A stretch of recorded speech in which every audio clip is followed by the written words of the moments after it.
Hi, 3DMJers. This is Andrea Valdez, and you are listening to the 3D Muscle Journey podcast. Before we dive into today's episode, just wanted to remind everyone to head over to 3dmusclejourney.com and sign up for our Big 3 newsletter. We call it this because, in case you haven't noticed, our team comes up with 3 new pieces of content every week in the form of 2 articles and 1 podcast episode. Rather than remembering to check back with us 3 times a week, we can send it all to you in one single email every Thursday. This weekly digest also includes direct links to any other content that Team 3DMJ coaches are a part of throughout the entirety of the internet. Whether that's guest appearances, interviews, seminars, or courses, you will not miss any of it. So if you like hearing about all the free resources that we have to offer, all the products we sell, all the projects we are a part of, and all the ways you can get discounts, reminders, and early access to them, head over to 3dmusclejourney.com right now and sign up. Thanks so much for listening and enjoy the show.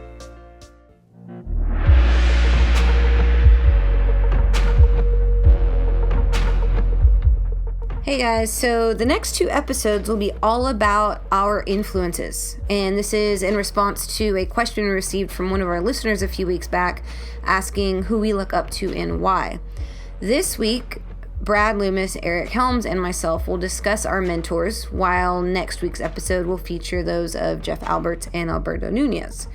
We start by breaking it down from the beginning, discussing who helped shape our lives as coaches and athletes throughout each decade of life. So yes, because of that, the first few minutes kind of have nothing to do with bodybuilding directly or necessarily, but they definitely deal with our early ambitions and athletic beginnings. Then naturally, as we progress into our 20s and beyond, we discuss who we talked to, read about, and admired from afar to pique our interest into the strength sports and how that led to our professional careers with 3DMJ. And finally, we finished the episode with a current list of our mentors and instructors that is really drastically different for all of us than it was even just 5 years ago. So it's been a couple months now since we've gotten some more personal content on the show, and really hope you guys like this one. As always, if you have any feedback or comments on this specific episode, you can leave them for us at 3dmusclejourney.com under podcast number 42. So here we go. This is the 3DMJ Coach Influences with Brad Loomis and Eric Helms. So I'm just going to start off by saying I have no idea how to go about this in an orderly fashion. And we did talk about an audience beforehand, but we didn't decide on anything. To go back to our roots by decade. I think we should do it by decade. I think that would be more fun. Let's do it. I think you'll have maybe one person in the first and then 800 people now, you know? Well, maybe you should start it then. Who was the very, very first person that you ever looked up to, Andrea? Mary Lou Retton. I even had a bowl cut and everything. Yeah. I swear I was a little Mexican dude for a year there. But I was good at gymnastics. So I don't remember. Yeah, I just remember I did gymnastics. So that was my coaches. Actually, Mary Jane. Shout out to MJ. The lady that was my coach who owned the gym that I trained at since I was 6 or 7. She was a national champ OU gymnast, which is half of kind of why I went to OU too, but neither here nor there. Her and the older girls on my team, because all I did was kid things and then go to gymnastics. And that was it, school and gym. So that covers the first decade and a half of my life, basically, is gymnast coaches, either famous gymnast or gymnast in my gym. That's about it. Which makes sense. Yeah, because I kind of expected it to be a gymnast. Yeah, or not just, it was Mary Lou Retton to start, but then when I was really actually getting into competing, it was the Magnificent Seven. If y'all remember them. Donnie Mociano, Dominique Dawes, Shannon Miller. I was thinking... Oh, what were you thinking? I was thinking of the Western. The Western? Yeah. I went to gymnastics practice and watched Western movies. No, I thought the Western based off of the samurai movie. So. No. The 1996 women's gymnastics team in Atlanta, the first gold team for... So how does that work if you have a bunch of male cowboys competing as female gymnasts? Carefully with a lot of double stick tape. And Mm. that's it. I don't remember much else than going to gym every day, to be honest. How about you, Brad? So, but why did you Oh, look up what? to him? Why did I look up to them? Because gymnastics was life. I mean, there I had no concept of the fact that like one in every like bajillion little girls could even like mostly then halfway make it. I just knew that. Well, the girls in my gym I probably looked up to even more closely because like if they were like high school kids trying to get to like college scholarships and stuff. And I saw them work hard. I saw my coaches, or not even my coaches, because we had different coaches, but I saw the big girls, and I saw the coaches like yelling at them and doing all these big crazy stuff, and I just knew I wanted to do that. And again, I really had nothing else besides school, so there were really no other influences. Yeah.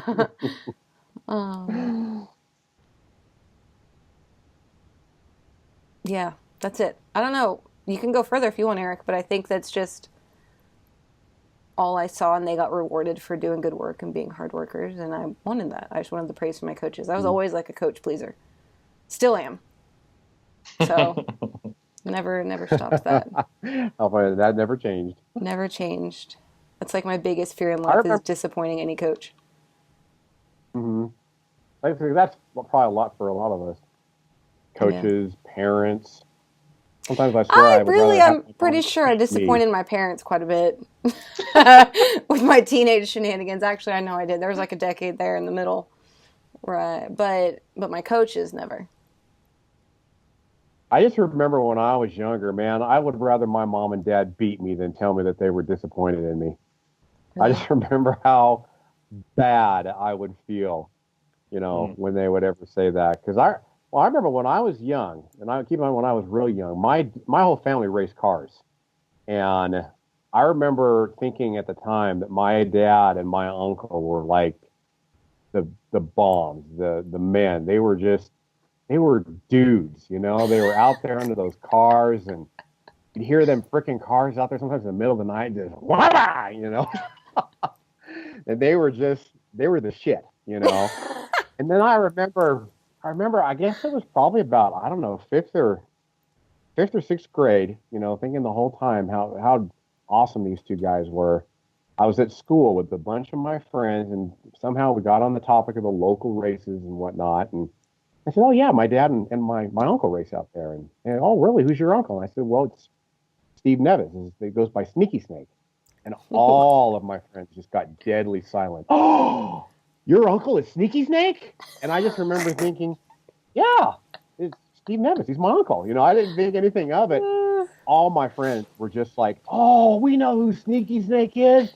He wins every freaking race he's out there." And then after that, my uncle was just he was my hero after that. But I Weird remember just question. looking up to him and, yeah, go ahead. Did that bother your dad that your uncle was your hero? No, because I didn't Huh. think that they really differentiated between the two of them. They were just both of them. They both Mm. raced, and I never really said one way or the other that my uncle was my hero. It was just that I remember thinking in my mind, it's like, wow, I guess my uncle's famous. So I think those were probably my two earliest people that I looked up to, and it was the same thing. I mean, they were out there all the time working on those cars, just covered in grease, and I just remember thinking how cool that was to have your feet sticking out from underneath a car. Go out there and you see these 2 feet sticking out from underneath the car. I'm like, I want to do that someday. And every week they'd go out there and they'd mix it up, and they were pretty well known. That's cool. Cars. I How don't do about you, Eric? What was your earliest influence? karate. Actually, the Fox Mulder from the X-Files. Yes. Not David Duchovny, Fox Mulder, because I wanted to be an FBI agent, and he was, taking the government down from the inside, exposing those conspiracies, and Yes. playing the long game with Scully. Yeah. Doing That's what's where right. you learned it. Yep, being righteous even if he has to break some rules, because the government's breaking the rules, so you got to do what you got to do. Yeah. Yeah. And then Bruce Lee. Bruce Okay. Lee, I thought I watched all the Bruce Lee movies when I was growing up. Okay. They're pretty badass. So not like what he said, but what he did, because you were young. I didn't actually start really getting into like Bruce Lee's philosophical statements and some of his cool stuff, like be like water, or his philosophy around Jeet Kune Do, until I was like a teenager. But that was pretty cool, because he was just the guy who did cool martial art badass stuff when I was growing up. And then when I actually was more intellectual to pay attention to that, I was like, oh, and he's smart and wise. I like it. Yeah. Yeah, those were probably my early. Yeah, I was never into sports as a kid, not watching it or really. So I didn't have any like sports heroes or anything like that. Just X-Files. That's it. Yeah, just cool stuff, not guys throwing around balls. Girls in lame. leotards. It's not. Yeah. Well, I'd probably like that for different reasons. Okay. I do know that both of you are making me feel very old right now. Why? Because, I mean, all of your heroes were like people that I was familiar with when I was like practically an adult. Hey, you didn't know who these girls were. You didn't know who they were. I knew who Mary Lou Renner was. Yeah. Yeah, I remember watching her pretty vividly, but yeah, like the Magnificent Seven, I mean, those were all people that 96. So that, I was were younger than me. Well, shit, they weren't much older than me. A female gymnast peak at because Dominique Luciano was only, I think, like 14 or 13 or 14. She was like the youngest. They're not allowed to compete that young in the Olympics anymore. So she was a baby. And I was 9 or 10 when that happened. And I had like all the Wheatie boxes. No, this isn't an influence on me. I fangirled Hanson so hard for like 4 years. When I thought about my room and there was the Wheaties box, the Magnificent Seven, but there was also the 3 Hanson brothers everywhere. But that wasn't an influence. I was just like, I was supposed to marry them, but that's okay. I don't know how I was going to marry 3 men, but I was going to take it on. I was willing. But after that, go ahead, Brad. I'm sorry, Andrea. I totally interrupted you. I was going to tell you that, but you go ahead. I'll talk after you.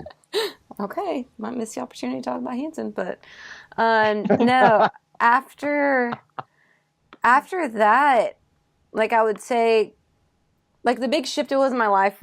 Well, there was like 10 through 20 was like I was a stupid teenager. Gymnastics stopped halfway in between it, and so it went from like the same idols, just gymnastically, athletically, or whatever, girls that I worked out with, coaches that I had in the gym, famous people I saw, stuff like that. And then when I quit gymnastics, I think all I did was care about my social life and friends and cheerleading for like until I finished school, because I didn't know that any of that stuff existed prior to, which is common, right? That a lot of kids who spend all their life in the gym and then like you go home after school and you're like, there's all this other shit I can do. So I was getting in trouble, sneaking out, going to parties, calling boys, just nothing good. I can't say the only influences was like, but is this cool and is it fun? Then we're doing that. It was a bad time. So I literally can't say like I read anything, barely. Like I was all straight A's till gymnastics stopped, and then I was like, school, whatever, till I was like 21, till like 2 years into undergrad. I just didn't care about it. I was just trying to have a good time for like literally the next decade. So we can skip me on that. I bet y'all have way better influences then, because no, neither of y'all were lifting till in the 20s. No, I'm not going to have lifting related influences in my 10 from 10 to 20. They're all hip hop related. So there's Too Short and. No, definitely not. No, it would have been when I was breakdancing, it would have been Bionic Man from Rock Force Crew. He was that guy. I know that guy. He's the one pop locker from the famous Rock Force Crew. I was kidding. I don't know who that is. Yeah, so that's who I was very very impressed by him. And then once I started getting into emceeing, then it was people like Mos Def, Common. I love Common. Oh my God, Common's I love Common. Yeah, man. Wow. Big fan of Chino XL, cannabis. Yeah. Smokes the weeds, eh? That's what you did? No, Oh, I okay. mean that's just his name. Can I bus? Like, Oh. yeah, Can play on he? words. Can you? Oh, he can. Yeah, He he can can bust? bus. Okay. Yep. Yeah, busted on LL Cool J. So I have no relation to what you're talking I I Wu have never heard Tang. of any of those people, Andrea. So don't feel Yeah. bad. about. I know most stuff in Let's see. common. That's all I got. Idea. Just your standard, really deep, hardcore underground lyrical rappers As a who white someone child who in Middleham. Idea is white. Half of these guys are freaking white. Eminem was like the first white rapper that was popular, like besides Marky You. Mark, Oh. Vanilla No Ice, way. besides everyone. What about Vanilla Ice? Yeah. Yeah, exactly. Like I don't know. I don't know if that's rap. I mean, it is, but You don't know that that's rap? What's rap? Vanilla Ice. I mean, it It's is, pop. but it's pop. It's like he talked, but that wasn't like Yeah, he but wasn't it's legit. so was MC Hammer. Like that was also pop rap. That doesn't have to do with your skin color. But Beastie Boys, they were freaking around forever. It's funny how like all of this sounds so like haha, it's like whatever, stupid, but it's like everything that we've said so far, but it's weird. I can't explain how that like it molds us obviously, but I can't really like mine makes a little sense because of the gymnastics and like that's what I was doing. But as Mm. far as when I'm like I like dancing, I just do whatever my friends and like I was Well, let's be honest, it's all silly. Like it's teenagers flipping around for points, getting on stage and flexing in a Speedo, or rhyming words and selling millions of records. Everything humans do, it's ridiculous. that's not true. Getting Everything I do is getting very underneath. serious and important. Yes, gymnastics is very important. Yeah. Um, yeah, very important. So, but I think more importantly though is that was probably the first time I worked really, really hard at anything. Right there you I go. I spent more time rapping and breakdancing when I was into it than anything else, and I realized that I didn't like I got B's in high school and middle school, and I always got B's because it was stupid and boring. I didn't care, and it didn't mean Yeah, anything to me. So I would just do whatever I do to get my parents off my back, and I knew that was a B. yeah, So, however, if I found it exceedingly easy to work hard at something that I was really passionate about. So yeah, I think that was pretty important. That was that taught me something hard work is easy when you care. yeah. So It's funny if when it's I hard to work was hard at something, then you probably don't enjoy it. yeah. So at least for me, that's what I learned from me. Before I got like into competing in gymnastics, so which is only like I walk in day one and I'm competing with them like a year and a half, which is pretty standard for like younger kids that have potential. Um, I I was in like the gifted and talented kids class like since pre-K, and I really got off on like reading and writing ahead of everybody and learning my math. Like I was super like the show off kid in like the little baby grades, and I got pulled out of my normal classes to do this gifted and talented thing. And then Gate, what? gifted and talented education. Gate. You guys Oh, have we that? just I call think it that's the acronym. GT. We just called it GT. The GT Yeah, we had program. Gate. And then Yeah, it was once I Gate. cared more about gymnastics, I was like, they made me like read too much, and I was like, no, I gotta practice. Like I don't have time for this shit. So I quit GT, but I still did like really good in school because I still like liked it. And then, like I said, whenever I quit gym and had more time, I was like, but I can do all this other shit. So I agree with you in that like now again I really love reading and writing, but there was like 2 decades there where it was like I thought that I wasn't good at school, but you're right. I just really didn't give a shit about anything anyone was talking about. That was all. Gymnastics is way more important. Like if my parents, I was like, I'm too sick to go to school. They're like, you can go to school, you can't go to gym. I'm like, all right, I feel okay. Like that happened multiple times growing up. I was like, all right, I'll go to school. Fine. Like I was that kid. Fun. How are your teens, Brad? You know, it's funny that Eric mentioned the stick and ball things because that's when I started What? making my shift, towards watching stick and ball type sports. And I just remember how awesome it was when Tony Dorsett would break into the open field and just blow everybody away. Because at the time, Tony Dorsett was like the fastest man in the NFL. He was like the first one to I think get sub 4.5 on the 40 or something like that. and he instantly became a hero of mine. Mm-hmm. I mean, because I remember when in the lower grades, I was always one of the fastest kids. Like, you would always, the kids would line up, and you'd run across the field and back again, or they would do all the like what's the physical education test that they would do for pull-ups and everything Mm-hmm. like that. Did you guys do that when you were younger? Mm-hmm. I was always the fastest kid. I was always the fastest kid. So Tony Dorsett instantly became one of my heroes, like in the early '80s. And I was infatuated with football for a long time. When we were young, my parents didn't have a lot of money, and I would play football with myself with a big jar of peanut butter. That was my football.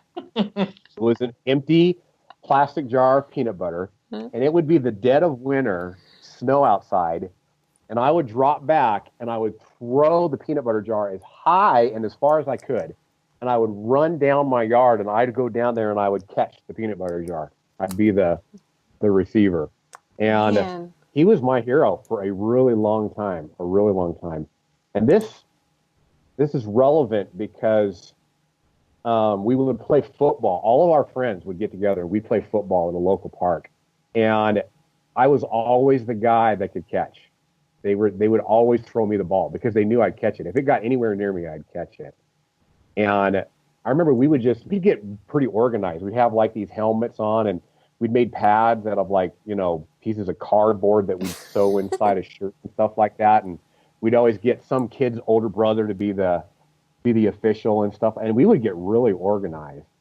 And the reason I say all this is because I could not wait to play football when I was a freshman in high school, and I chickened out, and I never played organized football in high school. I was shy, and I was afraid that I'd get made fun of. You know what I mean? I mean, I wasn't exactly Mr. Stud, in high school. And I never played, I believe it or not, as much as I love football, I never played football in high school.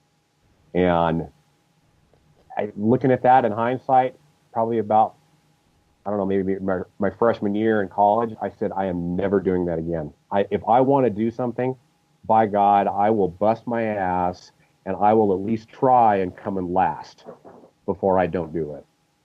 And that was a very formative time in my life.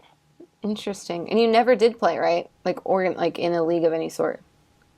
I mean, we had some organized things like the Gridiron Alumni, league that we had around here in Portola that I would play. And but yeah, never in high school. And I look at it as one of the biggest things I regret, because I loved football, and of course you still do. It probably all worked out. Oh yeah, for sure. Good point. But yeah, I never played it in high school, and I regret it to this day. When did you realize you regretted it? Like immediately?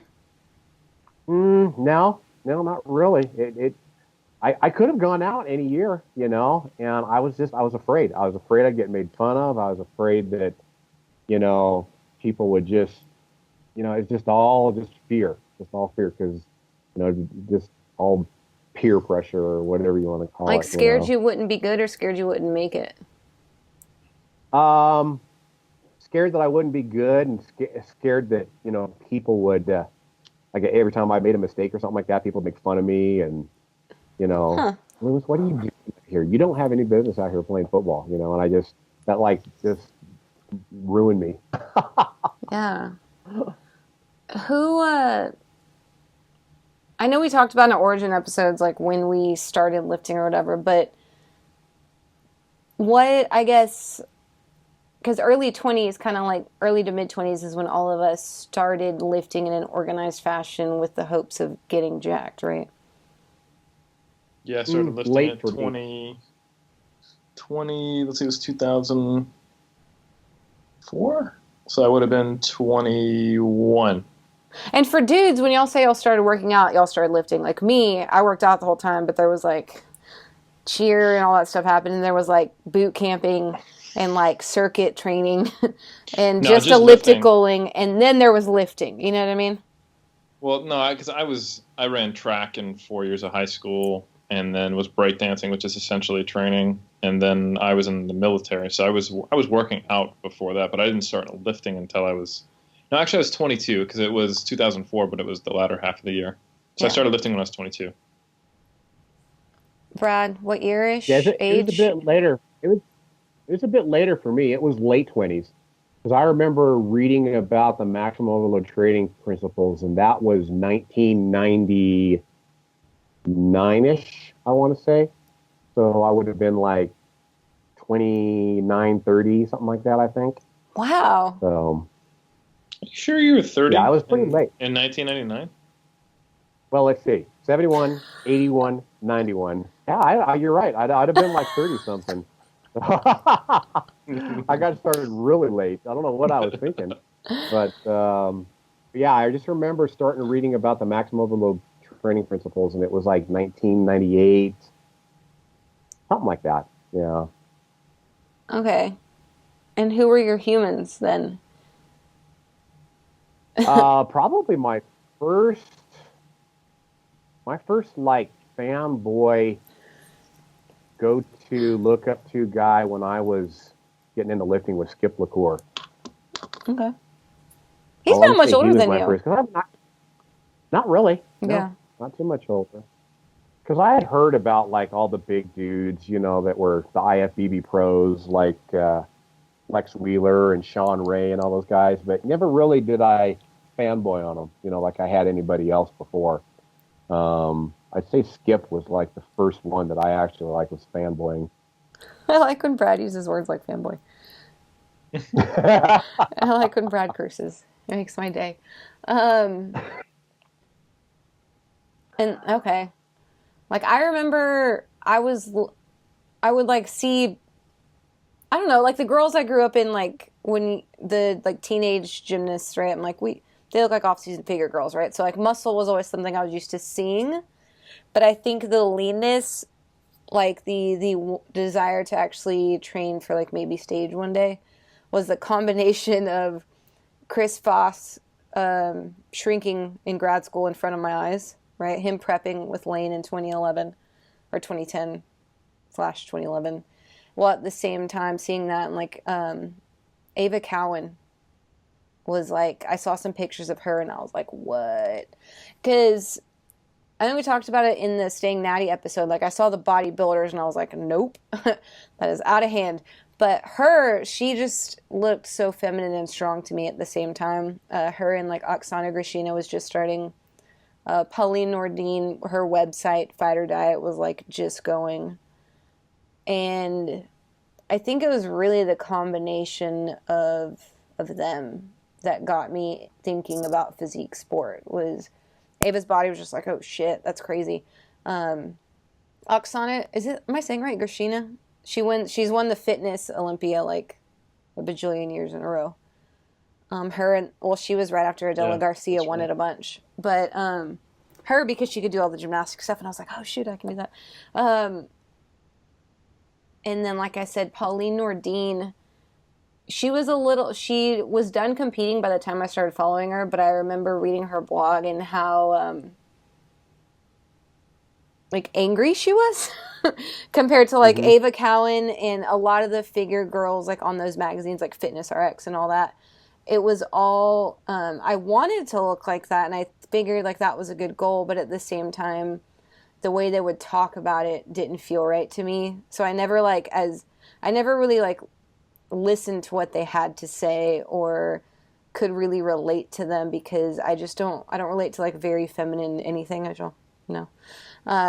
But Pauline's site, she was very like cussing all over the place, and she would talk about her dark past with it and her problems with it and how she wouldn't want to settle. And like her thing was like, she was the first person that got me eating like all the veggies in order to like look different for the first time. And it was like a combination of that. And then when Chris Foss was on Lane Norton's, what was the series on Bodybuilding.com, the video series, Eric?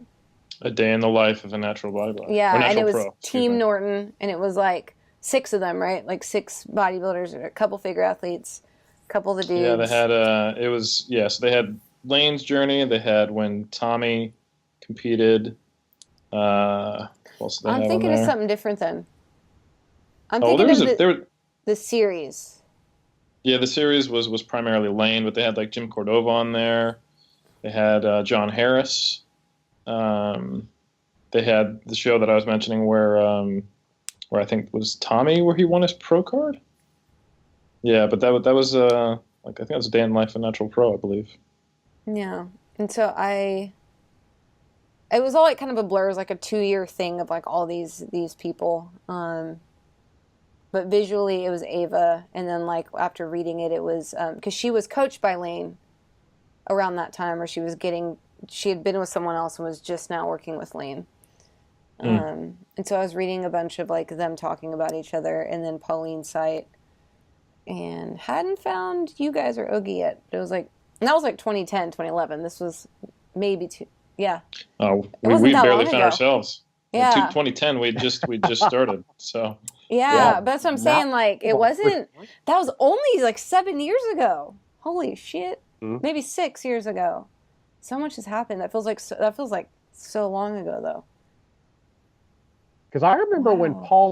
Pauline, believe it or not, Andrea was affiliated and sponsored with AST Sports Science, Oh, okay. and her and Skip would actually do a lot of consulting. Skip used to call her Lil Arnold, like Lil Arnold, because of that never say die attitude that she had. Yeah. But yeah, that seemed like it was not that long ago. I want to say that was like, oh, what, 08, 09, something like Maybe. that, when she came out with Fighter Diet and Yeah. was really getting popular. Yeah. I would freaking be on my phone in grad school, and I should have been studying for something that mattered, and I was just like reading her blog like over and over, over and over and over, and like comparing articles and like figuring out my macros, like she got me to try the stupid miracle noodles that taste like shit. That was her fault. Those things are terrible, but I did it. Yeah, so that was kind of the start of that. That was like the year of me like finding out all this stuff, and then right into my first prep. It was like I saw Ava and I was on stage within like 9-10 months, something like that. Eric, your first fitness peoples? yeah. So early on, it was Frank Zane. I thought his physique was freaking awesome. Because he looked better than guys who were bigger than him, and he was kind of like the Steve Reeves of the golden era, except he was also the guy who got really lean. He was one of the first guys who got what we would consider good conditioning back in the day, which was pretty impressive to me. And I just really liked that he also did a very good job of presenting himself, or at least that's what I thought at the time. Not that I don't think he does now. It's just that he, to me, seemed like someone who maximized everything he had, which I think really appealed to me. And he was intelligent and well-spoken. From what I had read and a few things I'd seen, he's not like incredibly visible like Arnold or all over the place. So I just really admired his physique. Kind of like I thought that looked really good. And I was kind of into the IFBB Pro scene, but I really liked, like, I'm a nerd, so like I grew up reading comic books and I thought superheroes were badass. So I liked physiques that looked like superheroes. So like Dorian Yates and Ronnie Coleman, like the huge guts didn't really do it for me. And I thought like the IFBB Pros right around that time were starting to get out of control. But certain physiques like Brad mentioned, like the mid 90s, early 90s physiques like Flex Wheeler, Sean Ray, Troy Alves was a more modern physique that I really liked. Darren Charles, back when he was still doing bodybuilding versus he does classic physique now, or classic bodybuilding rather. There was a few other physiques that I liked that basically they still had a waist and they just looked like, superheroes basically. But that looked pretty cool. That was before I really thought about anything. I was just a lifter and starting to get into bodybuilding. And then when I decided I want to start competing, which was after I found out about natural bodybuilding, that's when I became really enthralled with Day in the Life series as well. And I would say Lane Norton and kind of gave me like, oh shit, you can be a coach, because I found myself really interested in the science and the practice, and I got obsessed with trying to optimize my training and nutrition. And you were personal training, right, at that time? Yeah, exactly. Okay. So I started personal training maybe a year after I started lifting weights. Mm-hmm. So yeah, I really liked the idea of like if making a career out of that, and that I could really be targeted in the area I cared about. And so I remember Dr. Joe as well. I used to pick up Natural Bodybuilding and Fitness magazine back when that existed, and I would just read his articles and pretty much ignore everything else. But yeah, once I got into the natural scene, there were some physiques that I absolutely loved, like Jim Cordova. I thought I had a fantastic physique, and I always looked up to what he was able to accomplish. Ben Tennyson, Rodney Hilaire, basically the WNBF kind of all-stars of the early 2000s, mid-2000s. Siobhan Cunningham, that was actually before he was winning anything. I mean, he was like going to Worlds, and he was a good pro, but that wasn't when he was like the champ. Brian Whitaker was winning his first lightweight titles back then, and I really liked Brian, started looking up to him then. Yeah, that was kind of like, oh yeah, Martin Daniels was the first like, oh my God, freak on the scene. Remember that? Yeah, so that was right around the time I started really getting into the kind of the natural bodybuilding scene. That's who inspired me and who I looked up to. So you mentioned Dr. Joe and Brad, you mentioned Skip as being people that you guys learned from. Like, are there other people that you maybe learned from that maybe you didn't look up to as athletes, if that makes sense? Yep. I would say there were a lot of people who were in kind of like who I guess at the time I would be like, oh, he's a guru. And like now that has a negative connotation, and maybe it did back then. I just didn't know it, but I wanted to be the guy who had all the answers and who, could do the magic so like Lyle McDonald, Alan Aragon. Martin, did you read all his site too? The lean gains. Martin Birkin, he was a little yeah. That was after. I was gonna say that was after, because that was like me discovering it around this time too. Well, so you probably already knew. He was around, but he was a little more. It was a little later, and it was a little more intermittent fasting specific. But yeah. I was always kind of bodybuilding focused. So the original like three for me, or like handful, was Lane, Dr. Joe, Lyle McDonald, Alan Aragon, James Krieger, and those were the big ones, man. Because like Brad Schoenfeld popped up around like 2010, 2011, is really being on the scene. Brett, similar About time then, frame. Yeah. But back mid 2000s, that was kind of the group that I was really following and trying to take things from and learn from. That was kind of who I looked up to. Which is really far ahead of most people. Like, most people are just now figuring out who all those people are. I think don't that's get me good. wrong. I mean, there was I had a time frame where I was doing dumb stuff and reading bad information. I remember the first meal plan I ever wrote for someone. I didn't even know enough that I should be writing a meal plan. Like, I wasn't aware of scope of practice very well. And secondly, I didn't have them combine fats and carbs because insulin. Because insulin. Yeah. So they'd have a meal that'd be like cheese. Yeah.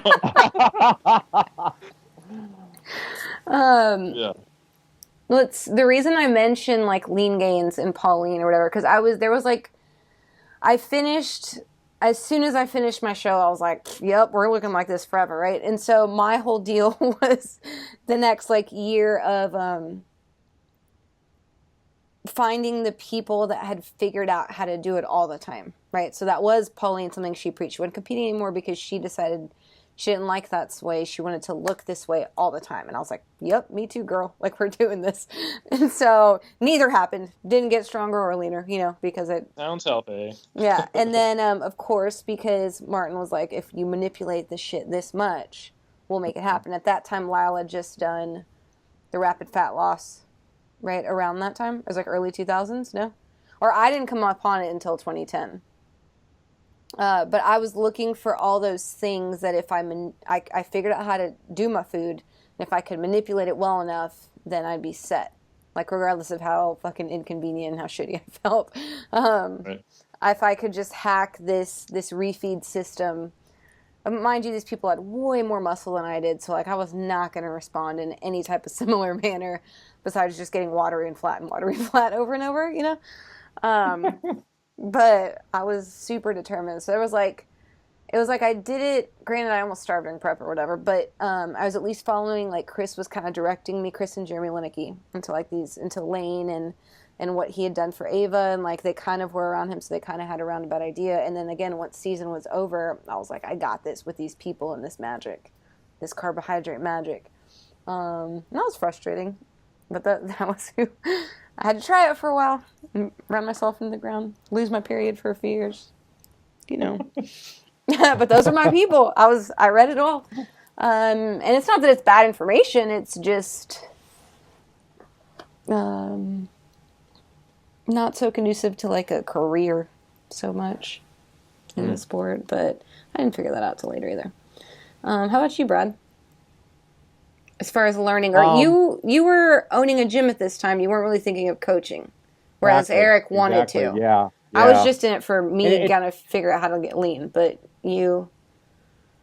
Yeah, it's kind of funny for me. I kind of went through this period of time where, you know, for whatever reason, maybe it's just because I was really busy with the business, or, you know, exactly what. But it was kind of like I almost secluded myself in my little town up here and was just this worker bee, you know, running Healthy Bodies Fitness and you know, making a living and what I thought was kind of like living the dream, you know, owning your own gym. And, you know, I was competing on the natural bodybuilding circuit. And so I kind of went through this time where it was like, I thought I was the man. And so I was going to figure it all out, you know, and I've kind of mentioned, you know, in our prior episode of you know, learning about science and whatnot, that if I study long enough and if I look at these websites like Medicine, Science, and Sports and Exercise, and you know, American Journal of Clinical Nutrition, et cetera, that I was going to figure it all out. I just needed to study.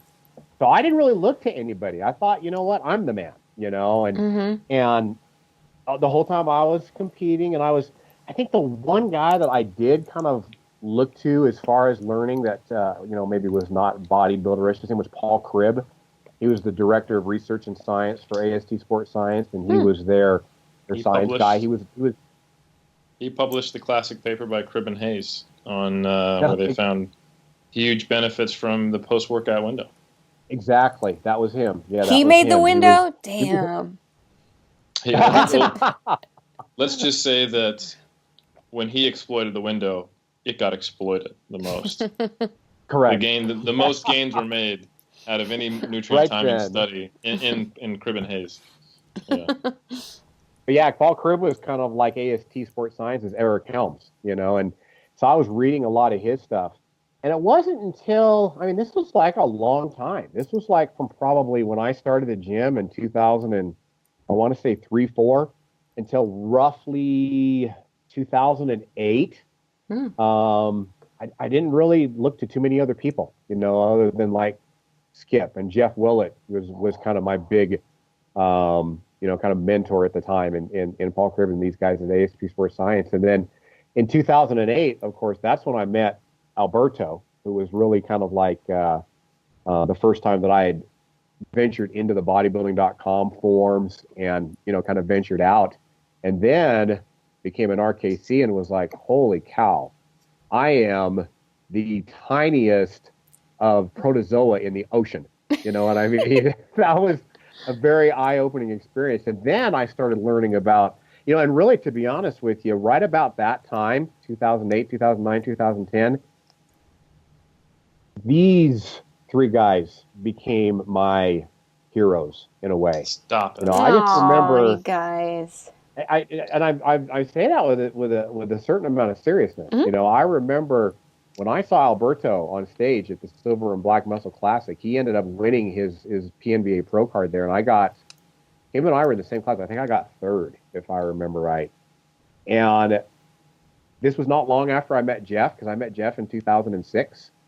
And my eyes were opened as to what, you know, what elite bodybuilders could possibly look like. And these guys kind of became my heroes in a way. And I was like, I need to start following these guys and see what they're doing. Because about the time I kind of realized, gosh, there's something different about Skip LaCour and Jeff Willett. I don't know what it is, not knowing, of course, at the time that they were these sensitive responders to weight training, and they responded really super well to low rep, heavy, progressive, aggressive progressive training. And I started realizing that not everybody's like that, and I'm certainly not like that. And so I started looking to like Jeff, and I started looking to Alberto, and then not long after that, Eric introduced me to powerlifting, and I was like, I need to start watching these guys, and I need to see what they're doing, and I need to see who they're following. And that was when I started kind of, all these names are kind of starting to overlap now. Wow. And I don't disagree with that. I would say there was a point early on, like I had done a fair amount of personal training. Brad had done a lot of personal training, owned his own gym, and had coached maybe one or two local competitors. Was that accurate? Before we started up with 3D Muscle Journey? Yeah, Brad? half a dozen at most, yeah. Right, yeah, and Jeff had helped a couple guys over his career. But I'd never really coached a bodybuilder around until 2009, really. Besides just doing some odds and ends, helping a local person for free way before that. So I really basically learned to coach, and I don't want to speak for Jeff or Brad, but I would say our primary source of learning how to coach people directly was Berto. I would say Berto was because he had been doing it ever since his 2008 season, pretty early on, maybe even 2007, he was starting to work with bodybuilders, and he had, him, he's a workhorse, so he got a lot of experience quickly, and he was kind of the one who, through his experiences and anecdotal observations, combined with the fact that he had some pretty good early influences as well. I mean, Berto had super training before I did, by Mil Sif, and he was following Dr. Joe, I think, before I was, and he got coached by Lane in 2008. He found him a little earlier than I did. Berto has a good nose for smart people who aren't bullshitting you, and and he's very logical in the way he thinks, and also very perceptive with people.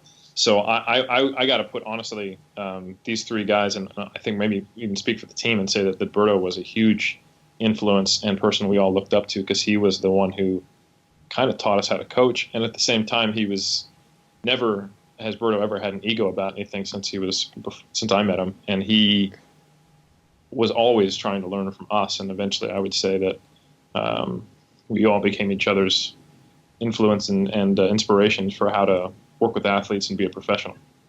Yeah. So, to take that a different route, same like time frame.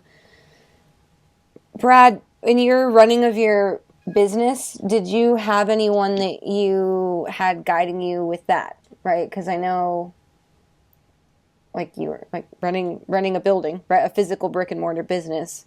Were you just like so up to the gills that you're like, I'm just running it black and white the way it always is? Or did you have business mentors, if that makes sense, or someone who taught you how to run this place? Yeah, really, ironically, not really. Okay.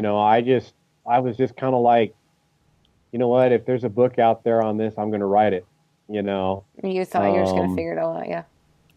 Pretty much, it was just will, and because I even talked to like the Small Business Association here in town, and, they had the nerve to tell me that something like that would not fly, and that's all you got to do to somebody like us, is tell them they can't do something, and then, by golly, it doesn't even matter. You're gonna throw your whole heart and soul into it, and you're gonna will it to happen.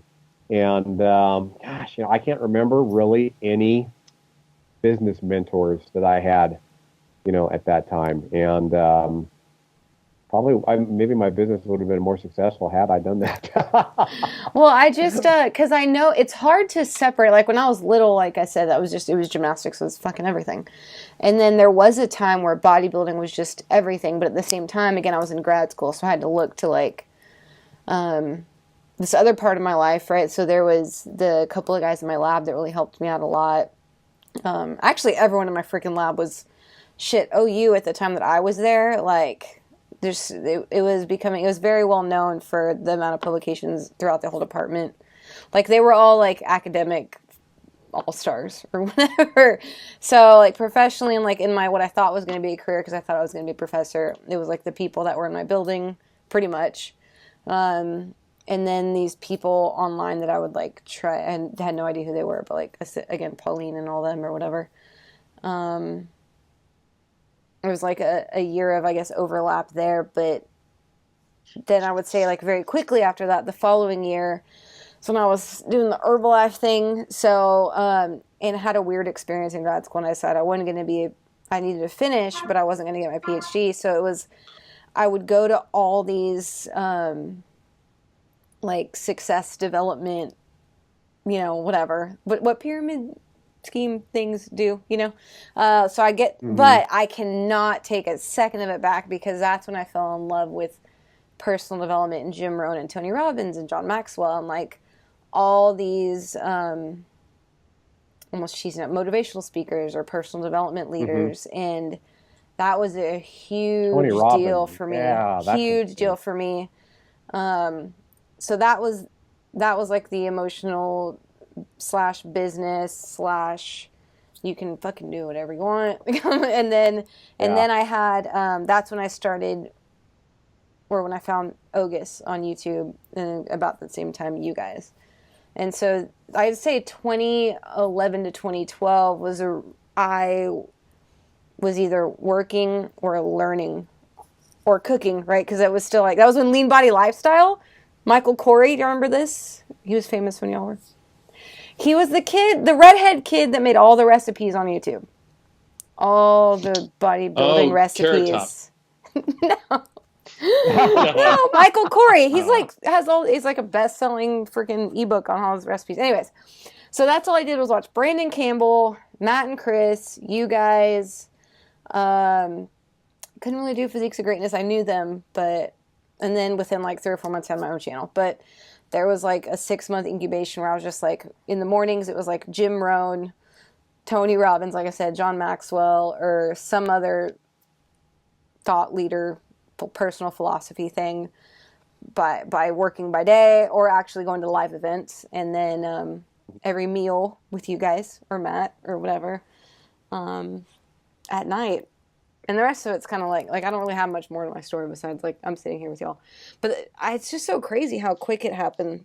That was like 3 years ago. Kind of blend, but we were kind of blending like who our more recent inspirations versus who our mentors been, which I think is a little different.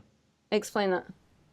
Oh, well, no, you started to talk about people who had mentored you, and you asked Brad about that, and then it kind of traversed into. And then I sucked at as a host. That's what happened. No, I don't think so. I just it's just interesting. There's a distinction there between whether someone is an inspiration to you, because typically you're not connected to them, in person, or for someone who actually acted as a mentor. And I think I probably opened Pandora's box here because I started talking about how Berto, taught me how to coach and stuff like that. Yeah, it was your fault. I'm a bad person. I guess in person then, if I'm thinking about that, I had a coach in Herbalife, right? Because John Harrington, shout out to that guy. He was the best, the guy that like got me into it. I was training for my figure show at this local gym because I was teaching at OU, I felt weird in the gym all the time. Like in like working out with my students. I don't know. Like I had a separate gym membership then at some point in there. And I was always training there, and like little did I know that also in Oklahoma at this time, like there was I'd say out of like the 20 people in the town of Norman, Oklahoma who were starting Herbalife at this time or like getting kind of famous, at least 15 of them are millionaires now. I'm not even kidding. Like it was like a hotbed for that too in a weird way. So my I guess mentor / coach was this guy who was at the gym who signed me up, and it was like ended up being my best friend, taking me to all these things and showing me. And every time you go, you get exposed to other people who are making like all this money because that's what they're supposed to do and tell you how you can do it, blah, blah, blah.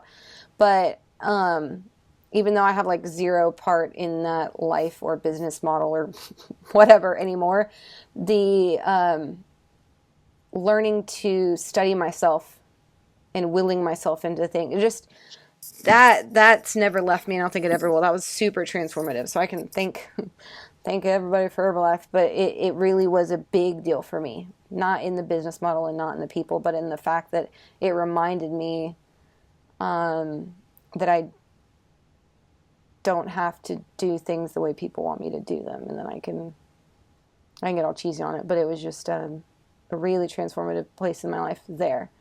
And then in fitness, I like kind of like Brad, I because I looked online to Lane and all them for those years or whatever, and Pauline or whatever, like because everything I learned was online, I knew more than most of the people at like the gym or whatever, right? And now I looked the part, so I like very quickly was like on Herbalife stages, like teaching about supplements and like all that stuff in my little dress, for real, with a microphone and everything. There's photos I'll show you one day, but it was like, as far as fitness, I didn't really have any in-person mentors. Like wherever I was in like these small towns, you know, little in Texas and Oklahoma, like I would say things that everyone would be like, what are you talking about? Like I was so far above and beyond because of you guys. So I didn't really have any in person until I moved to California, obviously. Okay. And you, sir, personal training. Did you look up to a personal trainer person? Or were you wanting this to be your life? Like, did you take like courses and... I think once I started lifting and I got caught by the bodybuilding bug, and powerlifting as well, I realized that I wanted to figure out a way to coach those things. That was very early for me. I knew exactly what I wanted. And personal training is the closest thing to that, and it's the best. It was for me a way to get an education on how to train people. And I thought it complemented very well, you know, studying this stuff, because that's a lot more theoretical than it is. Like when you're reading all the stuff online and all the people I was looking up to, and I think I also, like everyone I mentioned, I looked up to in a different way than a lot of other people look up to them. Like they look up to them as like, oh, he's got the right answers. That's the good information. I'm gonna use that to train. I was also like, okay, so what is Lyle, Alan, James, Dr. Joe, and what are these guys doing to become that knowledgeable? And I was looking at trying to understand their strategies and their way of thinking. I was trying to understand, like I remember some of the more important articles that I got from them. There's an article written by Lyle McDonald called "It Depends," and understanding not just because really early on I realized, okay, I can memorize a lot of knowledge. I'll have to do that. Okay, that'll happen. Yeah. But more of trying to understand how they think, because they were so clearly far above everyone else. And you could see also in like the debates and the forum arguments, is there would be people who have these very rudimentary black and white understandings of things. Even when they're right, you can tell they don't really get it, you know? Yeah. And they would come in, and these people who I was looking up to and trying to figure out the way they thought, they'd have a much more complete understanding and the nuance and context of things. And that was really why I followed them. And I think that that was something that was planned, but just kind of happened with the way what I started paying attention to. But yeah, I did have some in-person mentors early on in my personal training career. My first job was at the YMCA in Augusta, and there was a trainer there who worked through Doctors Hospital with the like high risk, like Silver Sneakers, older people who had like either free or discount memberships and training through him because of their health status and insurance. I'm not sure the exact setup, but I remember he was the first time I got introduced to all the alphabet soup that exists in personal training. And because his name was Mike, I forget his last name, but he was an MSCSCS, ATCL. And I was like, well, what the fuck's all that? So he was had his master's degree in exercise science. He was a certified licensed athletic trainer and a certified strength conditioning specialist. And he knew his stuff, and he seemed comfortable with people who were about to die and having them lift weights, which scared the crap out of me, you know. And I remember asking him questions, and I was very respectful with his time and everything, because I knew he was busy. And I spent like 4 weeks photocopying and a slow ass like 2005 copying thing at work between clients the entire CSCS handbook from Oh, the God. NSCA that I then brought home and read cover to cover over a period of time. Wow. And knowing that I wouldn't even be able to take that test until I had finished my bachelor's, which was at that time 3 years away, you know. But that was when I started to like, I was really trying to dive into the books. And I don't remember if you guys remember, but there was a time back in like 2009, 2010 where I had any certification that existed that was like, I had just to go over it all, just because I was really following all this stuff. I had a ISSA certified personal trainer, ACE certified personal trainer, NASM certified personal trainer, NASM corrective exercise specialist, NASM performance enhancement specialist, NSCA CSCS USAW level 1. It was just fucking nonsense. It's stupid. I was just stupid. Oh no, and I had NASE speed and explosion certification through a different organization, and I also got the fitness nutrition specialist through NASM. I'm probably forgetting a few, to be honest, but I remember I was just, because I was looking up so much to the guys with doctorates and master's degrees, and that's just time. There's nothing you can do, and just take your courses. And I always felt like I could do more. I had more in the tank, and so I was trying to get more specialized certifications and more access to learning and reading more articles, just trying to absorb as much as possible. And just for the listeners, literally like 10% of that matters for bodybuilding. like, because they're like resting heart rate versus like for an 80-year-old when she's cycling. Like, I remember that shit. Like, because in undergrad we had to take, I think it was the ACE exam in a class, right? But it's like literally like how to keep someone from getting diabetes and how to like motivate them and keep them like from getting osteoporosis maybe before they're, you know, like it was just like such clinical don't die versus like let's get big and shredded. They're so different. Yeah.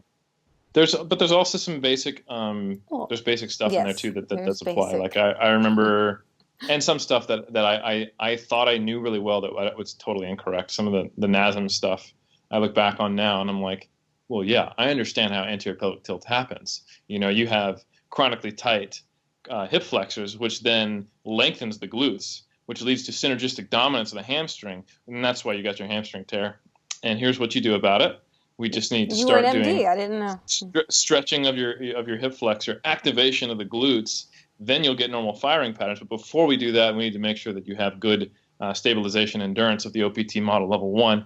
And then now you can squat again. And it was probably totally It was just like umpteenth number of assumptions on top of other ones. But the point was I had a lot of mentors in the PT world and continuing education through all the time I spent teaching and learning at various points, which was, I think they were valuable because more so that they all taught me how to think. And yes, I just you have so many people look up to you, Holmes, that I get worried that people are going to go out and get 47 certifications because they want to be a bodybuilding coach. I have to do the caveats every once in a while. Well, here's another caveat is that I got out of the military and I had a hell of a lot of GI Bill money so that I could charge these $500 certifications to my $30K of funds plus my post 9/11 GI Bill funds.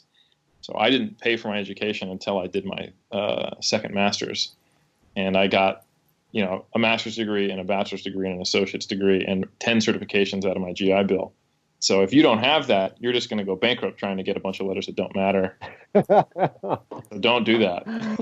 Don't do it. I remember I had to pay off a credit card for like a year after I got my RKC. Yeah, that's an expensive. I wanted to do that bad. I just stuck it all on my credit card, you know, and I think that was like $800 or $1,000, something like that. I had to pay off. What made you want to do that? Kettlebells aren't super popular with bodybuilders. Well, and that's kind of the thing is the RKC is kind of like misunderstood, and that's kind of why Pavel split off from the RKC and kind of made the strong first school, and because the RKC is really just a school of strength is really all it is, and the kettlebell is just one of the major tools that they use. You know what I mean? And I got my first RKC about the same time that I met these guys, and I was like, wow, I thought I was pretty darn strong, but I'm not very strong at all. You know, and that's when I realized I better start looking to strong people and start learning from strong people. And, you know, with the RKC, I got to you know, learn from guys like Dan John and Gray Cook and Brett Jones and of course Pavel and, you know, and things like that. Just, yeah, that was kind of my main thinking, was that I need to get strong, you know, and lo and behold, I'm still using that stuff to this day. Every one of those RKC certifications. That's cool. I think what's different about the people that I picked too versus like people that you guys picked to follow or whatever is that Brad, you owned a gym and you were personal training and you were in charge of people, and Eric, you knew you wanted to coach people, and like everything I learned was just for me yeah, everything was how can I not even get better, like look better to be a better competitor. Because to me, it was like I was stronger than all the other girls around me. So I thought, I'm just going to keep lifting, and the problem is the diet. And to keep me lean. You know, and that was when I was looking for all those, like, if I could just find the carb cycling, the perfect one, then I'll be set, you know? Mm. So I just think it's interesting who we followed and why. And, like, if Eric, you never wanted to coach and you just wanted to get jacked, like who would that have been, you know? Whereas it probably they're kind of similar for you. I think it would have been probably similar, but it would have just been more transactional. I need the good information so I can get the good muscles. But because very early on I had an archetype of who I wanted to become. In my brain, I was like, I want to be the man when it comes to the best information for bodybuilding and powerlifting. Yeah. There was a certain amount of ego in it too, and I recognized that early on, and I was like, okay, well, don't let that become a barrier.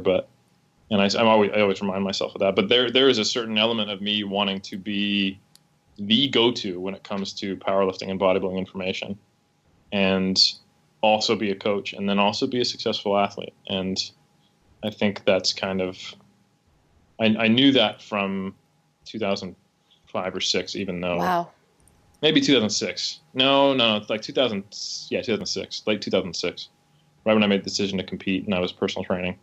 So I think I've been not intentional on a day-to-day basis, but very intentional in my motivations and passions and drive and direction the whole time. And I think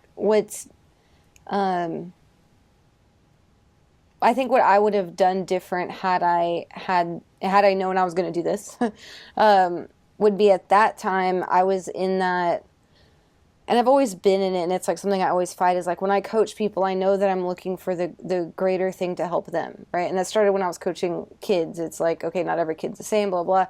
And when I'm thinking of my athletes and how I need to have like a good spectrum of basic knowledge to help all these people, whereas because I never had that, it was always like the people that I was following, I said like a Pauline Nordine, that was not for everybody. And she very explicitly always said that, like, this is for the people that are willing to do these things to look like this all the time.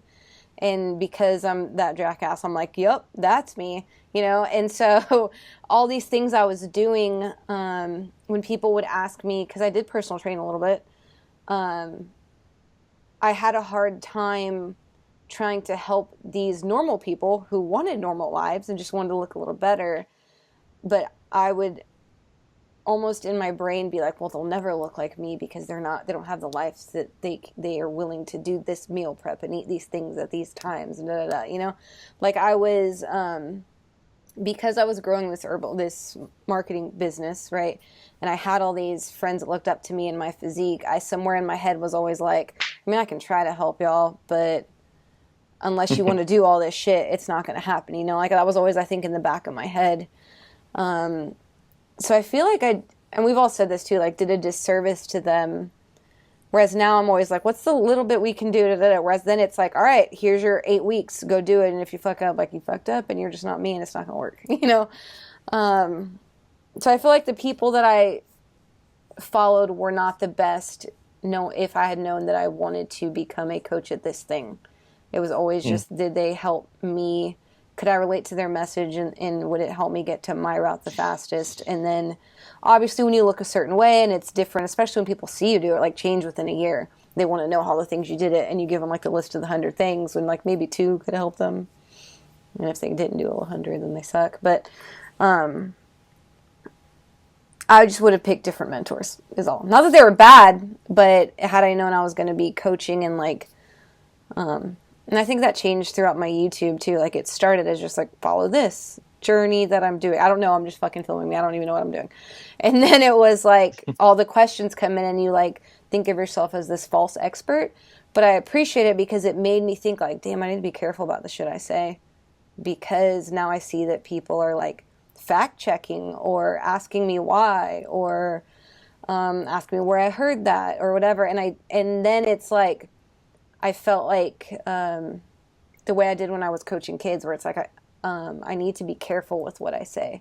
Like I felt a lot more responsible as soon as I knew people were listening, I guess, on a bigger level. Like one-on-one, I was like, you people in front of me just will never get it. But when it was like, oh shit, there's like thousands of people and I can't. And then I'd found you guys, and I knew that you guys knew I had a channel, and like Matt was actually like, we talk on the phone sometimes, and I was like, I didn't want to mess that up because y'all are my heroes, and I was like, I can't say dumb shit, you know. So I think I was always scared. You know, that's a huge part of the way humans get smarter is by getting feedback and corrections from the people around them. Yeah. That's the way kids find boundaries and understand acceptable social behavior. That's why some adults never have found that. They had not the greatest parents. And I think that's also why it's dangerous to have that kind of guru, I can never be wrong mentality, where you just close off all possible challenges or have some system to convince yourself that they're wrong and you're right. Yeah. Because then you don't grow. But yeah, I would say the equivalent of that for me was the bodybuilding.com forums and a few other forums I were on, where it was, you better not make a claim unless you know your shit's right, because PubMed is going to get you, you know? Like someone is going to pop in there and you're going to get in debate, and you, like, I cut my chops arguing with people on the forums or watching others argue on the forums, for sure. I think that made me much more careful about claims, and looking back at some of the things I said as a trainer in like 2005 with just off the cuff because I was repeating it from what someone else said. Mm-hmm. Yeah, that got bred out of me pretty quickly, or I bred that out of myself pretty quickly from going on the forums and engaging in combat of wits. Yeah, and I think it's important too that, like I said, in Norman, Oklahoma, or whatever, at that time in my circles, I'm sure obviously it's not a big city, lots of students there, but I'm just saying, like in my circles or whatever, like I had made this transformation, and a lot of the people that I was working with Herbalife were general population, so I looked this way. So what I was saying, I'm the person that did it, and they didn't understand what I was talking about. So obviously, like, there was no one to, like, I guess, contend appropriately with, like, I'd be like, yeah, but did you know, da-da-da. Like, I would have my rebuttal of something I read. So in my, not even in my brain, but, like, I was surrounded by people that I really was at least the most passionate to where I had read the most. Whether I was right or not, I at least was the most maybe well-versed in this thing. And then getting onto YouTube, and then, like, when I started my own channel, it was just me and, like, a few people. But it was, like, once I became more well-known and I realized that people like you guys and Matt and Brandon Campbell, whatever, when people that I looked up to would be like, hey, like, give me 1 ounce of iota that they knew I existed, I would immediately, like, get in a shell and be like, oh, shit. Okay, now what am I doing? Like, it was always, like, throwing me back and being around people that I looked up to and that knew more than me. And I think I just had a couple years there where I didn't have that, so I was becoming, like, a little shit about it. Yeah. That's all. Yeah, it's easy to become a big fish in a small pond. And I think that happens to most people who are very internet-y. Like, they'll be like, got the information, you come back and you think you're the man. And yeah, I would say that it's probably almost an unavoidable stage of anyone who's trying to seek being an expert, is that period where you think you're an expert and it was like you're not even at the point where you're starting to learn how to become an expert. Yeah. Yeah, I definitely went through that. Well, I don't want to be an expert, but I think I did think I was an expert. But now I'm like, I don't even want that shit. I just want to be good at what I do for the people that need what I do, which is different than like, I need to know this shit and y'all better listen because, Yeah, well, it's different motivation, it's different reason. Yeah. And it makes you much more selective in when you decide to speak up and what you say. And then if you're actually trying to help people rather than show off, the level of scrutiny that you'll give the statement you say before just trying to say something smart. So I think, that's a really important step. And I too was a pretty bad trainer for a while because I had an arrogance with what I perceived my work ethic was. Well, really, I was just obsessed and passionate about something. And like I said, it's easy to work hard when you care about something. And expecting people who don't even like lifting weights or don't desire to look, they just want to lose, they just want to not be fat, that's and go about the rest of their life that they care about. And they're just like annoyed because like, God damn it, I'm looking worse every year. And so me going, all right, well then the key is to become a professional bodybuilder. Like that's not useful, not useful in any way, So yeah. Definitely something that we three of us have in common, because like I was telling you guys, that was pretty much my entire life from about 2004 until 2008. Yeah. So I can definitely relate there when and that was that whole eye-opening experience in 2008, 2009 when I went from being the big fish in the little pond to realizing I was a protozoa in the ocean. Well, I guess in the last 5 years or so, right? If we can all agree that we kind of basically at this point have similar. Actually, no, we don't. Eric, you have very different, I guess, mentors and influences than I do. We have a lot that overlap, but you still have some that I just like. Interestingly enough, my mentors, like when I was talking, I mean, the weird and very cool thing, and I don't want to sound arrogant, is that many of the people who I listed as mentors now are my peers. Samesies. I'm doing I'm doing a seminar with Lyle in like a couple days, and I've published with and done a bunch of seminars with Alan. Now James as well. Like I think everyone I listed, I have done seminars with or interacted with on a peer-to-peer level and collaborated or even done business things with. So it's that's something I'm incredibly grateful for. And I'm not going to say that I only was able to get there because of those people acting as inspirations to me. However, now now that I'm not looking up to them in the same way, I still definitely learn from them, and I read their articles and all that because I'd be dumb not to. But I am trying to figure out, okay, now that I've elevated myself pretty close to the kind of the status that I was trying to get to, not that it's for status, but rather the archetype I set forth, I am pretty much standing in those shoes. So now what do I do? And now I'm looking into, okay, so who does this similar thing to me? Doesn't matter what field it is. How do they do it? Who does it well? Like, I would say at this stage I'm more influenced by like Neil deGrasse Tyson, even though he's, a physicist and science promoter versus a bodybuilding coach. Like we're in a very, very different field, but he's trying to do something similar to what I do. And I think most of the time he does a very good job of doing it in a responsible way and not getting bogged down in nonsense and drama, which is something I aspire to and makes sense for me. So I think I have slightly different mentors now than I did 5 years ago. And when you say trying to do things like I do, would that be taking something that's very complicated and disseminating it into a way that more people will be able to enjoy this thing? Yes. Okay. Yeah, exactly. I think the fact that there's people out there who understand what dark matter is, if they're just nerdy enough, regardless of their education level, and it's not a barrier, is kind of cool, And I've always been a little bit of a physics geek, so that's probably why I'm aware of that. I actually read Stephen Hawking's book, A Brief History of Time, when I was like 13. It's always been kind of. The usual 13-year-old read and Goosebumps. That was a book written for like lay consumption. That's not like an actual physics textbook or anything like that. I know, but what 13-year-old kid reads Stephen? Like, that's weird, in a good way. Like but I'm just saying, like. Okay. I was a nerd. Andrew, how about you? I'm proud of it. Who would you say is your? I mean, Eric kind of made it nice little closing there. Who is kind of Current mentors is. are now or inspirations. How about you? Who's kind of your mentor or Oh, inspiration right dude, now? it's everywhere. But to say what you said in the way that you looked up those people when you're there, like I mean, you guys know this, and everybody knows it. Like y'all were my everything, and the fact that I still talk to you all every day is.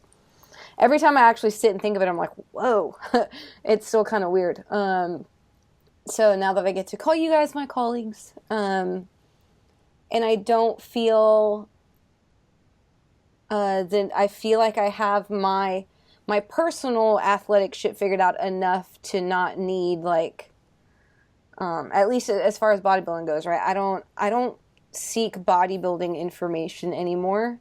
I don't seek even like I'm training for grid. I don't even seek that information more so than I do my programming, and what I look at online all the time is form and execution and how people are doing stuff. Like that's as far as like sport goes, I know that I do my job, and when things happen, like Because you don't think there's a secret anymore. to that, yeah. Right. Yeah. Actually, I think to anything, yeah. yeah, that's a huge step to anyone listening, is that if you're still searching for the golden goose or the holy grail or the secret, Or the carb cycling, which was will. your holy grail to I know there's a was. secret to staying lean, you know? That's It's because I was supposed to have 2 refeed days, not 3. Damn That's it. why. Yeah. And at 180 carbs, not 210. That was why. Redo it again in 4 weeks. You know, that kind of shit. That was a waste of a couple years. But yeah, so now that I have that figured out, or figured out enough to where I don't feel like I'm seeking it actively. And we talked about it before, like when I feel like I'm seeking, it's because something's bothering me, or one of my athletes, something comes up, or I stumble across something that makes me reach. But I don't actively search for necessary athletic information, coaching information, prescription information. Nowadays, it's all mental, like all of it, and not in like a crazy way, but like when you said Neil deGrasse Tyson, my guy right now, or actually for the past like 3 or 4 years, probably is Joe Rogan. What I love about Joe Rogan is he has made a career in all these super different things, and I've always felt caged by any one thing. I've loved everything I've done, but anytime it's the only thing I do, I immediately like I can't breathe, like I need to do all these other things, and I hate it. I hate this job, and I love this job, whatever this job is, whether it's gymnastics coaching, this coaching, whether it's web stuff, whether it's writing, whatever. Everything I do, I love it, but if it's ever the only thing, I freak the fuck out. So what I like about him is he had this podcast. He's done the Fear Factor. He does the UFC. He himself was a great athlete. He owns businesses. Like, he partners with On It. Like, he has all these other things. So that's the one thing I admire about him. And the other thing is that he's done it all totally as himself. And I struggle with that. I feel like I'm a pretty good actress in some way. Like, I can play a lot of things. And I feel like I used to play them a lot, but I'm getting better at doing all of them a little more like myself. And so I appreciate that his career, like his podcast is like walk in, talk to my friends, see ya, someone makes it and goes away, and then I'm going to be on this TV show, and then I'm going to, you know. So that is something, like you said, the archetype or whatever. Him and people like him I find very interesting, but more so, but something about him, I think it's because of like, his was martial arts, but he has a sport, right? And his is podcasting, and I obviously do this podcast. I think I'm going to start my own. He doesn't do the writing thing. I know he does the stand-up comedy, which is like also like way out there. Like they're seemingly unrelated, but it's like every part of them is touching something. And so I don't, and mind you, I don't like try to learn from him. I just can appreciate his career a lot, and that's some archetype that I'm like kind of, it's like, because of him and people like him, I'm like, it's possible. I just got to figure this shit out. So there's that. And then I'm constantly like reading and writing these last few, every time I can have the opportunity to get into it, I like super thrive in it mentally. So, like right now, reading Muhammad Ali's Life and Times physically when I'm like in bed, but listening to Andrea Agassi's autobiography, Open. The one before that was Shoe Dog by Phil Knight. The one before that was Stumbling Upon Happiness by Dan Gilbert. The one before that, The Subtle Art of Not Giving a Fuck by Mark Manson, which is actually really funny. So, like, I can't name, like, one, but I think I finally hit a place where I think I can learn from everybody. And so that's been really fun, is there's Cool. not one genre. Athletes is obviously a theme. No. Yeah, people who aren't a piece of shit, obviously a theme. Business owners, all a theme. But and not just you guys, like a lot of people in business that I look up to are like in my life too, like Noah Kagan. I followed for shit, I don't know, since before I knew you guys, since like 2011, and I'm going to his company party Thursday, like stuff like that. That's just like, it still kind of blows my mind a little bit. So I don't have like a certain person. I think that's the answer that I couldn't figure out until you asked me, Brad. So thank you. Is I think I finally gotten to the place where I think I can learn from almost anybody of some level of success in their thing. Cool. Mm-hmm. That was long. Yeah. Sorry. How about you, Brad? Who's your current? Gosh, I could go on a long time about this, but I think a catalyst for me about probably a couple years ago, and ironically it was at work, where you see a lot of the end. You meet our own mortality. A guy just kind of looked at me, and I can't remember what we were talking about. He says, but he goes, Brad, he says, I need to do this for you because, by God, one day, you know what, you're going to be a saint. He says, there's going to be such a thing as Saint Brad. And something kind of kicked in my mind that I was like, gosh, why am I living for this world? You know what I mean? And I guess when you do kind of get a glimpse at your own mortality, and you kind of realize that there is probably more that's out there than just this earth. I started reading the Bible a lot, and you guys have to bear with me because I don't want to start Bible thumping and whatnot. But I kind of came to the conclusion. It's like, you know what, I need to start thinking outside of this world, and I need to start thinking outside of this life. And I mean, it doesn't matter if you're a Christian or whatever your thinking is. There's a lot more out there. And I was kind of starting to think to myself, I need to start thinking outer worldly and just living a life of love and living a life of seeing the good in everybody and just trying to walk the walk that is kind of like I believe that our Creator or whatever your definition of that is intended us to be. And I think that's kind of where I'm at now in my life. Is it's like all these I wouldn't change anything about my life, and I really feel like it's been directed by the ultimate lover of loves, and that's our Creator. And I just try my best to walk that walk that I feel like He wants me to walk. And it's a hard walk, because man, it's sin and just bad living is everywhere. And I think that's my challenge right now is to live the life that I know that He wants me to live. And because ultimately, there's going to be one day when I got to get the approval of one entity, one whatever you want to call Him, and that's what I'm trying to live for. Word. Oh. Brad, are you great? Never mind. I'm not gonna say it. My heart is racing. Yeah, that's what I was gonna say. It's like, Brad, something's happening over there. He felt that. That was kind of emotional. Sorry about that. No, it's okay. That was great. I'm gonna say something cheesy too. The listeners don't know. Oh. Brad's the best person on the planet, so I know. Put that out there. So. Eric. I know. Or at least, yeah. I don't know. Trying hard. No, your intent's always there, Brad. What you all just said is pretty much felt most of the time. So we appreciate you. Word. I'm going to say something even cheesier, but I'm not going to get emotional. I swear I'm not. Bullshit. All right, I'm going to try not to. No, but the closest person to me that inspires a shit out of me every day in like the super like cheesy way is like Brandon is awesome. Like my significant other, like he doesn't try whatsoever, but the shit he does inspires me like crazy all the time. he doesn't think he's a big deal.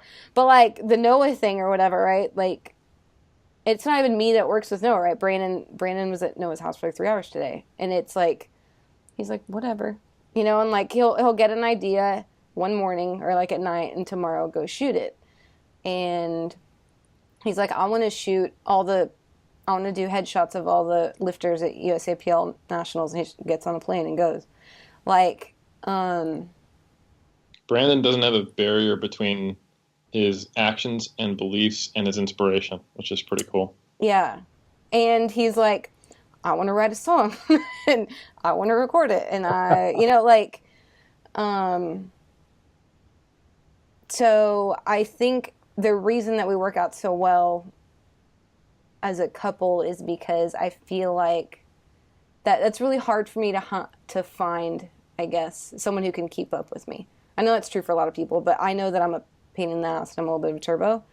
And he like lets me do my thing in my room and never is like, are you done yet? Or like whatever. Like I think that's really important to find someone who he balances me well, and as quiet as everyone thinks he is, he quietly is like kicking ass alone on his computer, or like getting up and doing his shit. And I think that having that around me has been a really big deal for me the past almost 4 years now.